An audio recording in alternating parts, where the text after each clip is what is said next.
बालेन शाह गिराएंगे कलंक की वो दीवार जिसे कोई प्रधानमंत्री नहीं हिला पाया। दलितों से क्यों माफी मांगेंगे बालेन शाह? क्या नेपाल में नया कानून आने वाला है?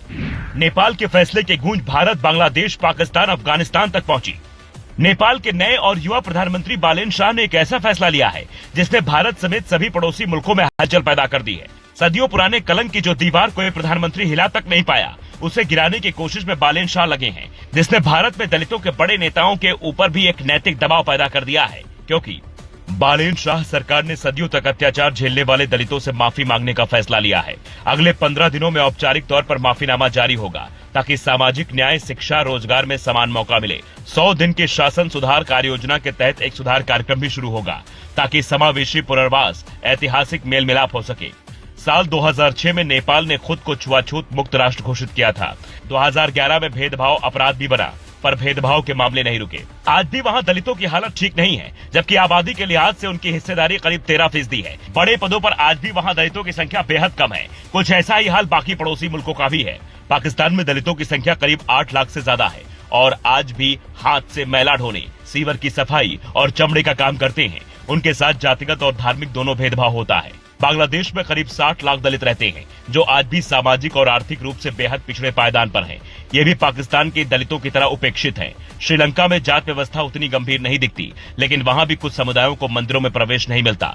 जबकि भारत में भी दलितों के साथ भेदभाव के आरोप लगते रहे हैं, लेकिन यहाँ साल 1990 से ही SC/ST एक्ट लागू है। 1950 से ही छुआछूत अपराध बना हुआ है। बावजूद उसके नगीना से सांसद चंद्रशेखर संसद में मांग उठाते हैं कि भारत की संसद को भी नेपाल की सरकार की तरह सदियों से अत्याचार झेल रहे दलितों से माफी मांगनी चाहिए। सभापति महोदया, नेपाल में नई सरकार बनी, उन्होंने कहा हम दलितों से सार्वजनिक रूप से माफी मांगेंगे कि जो हमने उनके साथ अन्याय किया। ये सदन कब उनसे माफी मांगा जिनके साथ हजारों साल अन्याय हुआ और आज भी उनको रोटी, कपड़ा, मकान। हालांकि नेपाल और भारत की स्थितियां अलग अलग हैं। यहाँ कई दलित नेता राष्ट्रपति से लेकर उप प्रधानमंत्री तक की कुर्सी तक पहुंचे। रामनाथ कोविंद से लेकर जगजीवन राम तक इसके बड़े उदाहरण हैं। यूपी में मायावती पहली दलित महिला मुख्यमंत्री भी बन चुकी हैं। यहाँ का संविधान दुनिया भर को सीख देता है। औपचारिक माफी भले ही किसी सरकार ने नहीं मांगी, लेकिन नेपाल और भारत की हालत में काफी अंतर है, ये बड़े बड़े जानकार मानते हैं। अभी तो भारत की संसद में मनोज झा जैसे नेता ठाकुर का कुआं कविता सुनाते हैं और दलित नेता भी इसकी तारीफ करते हैं। चूल्हा मिट्टी का,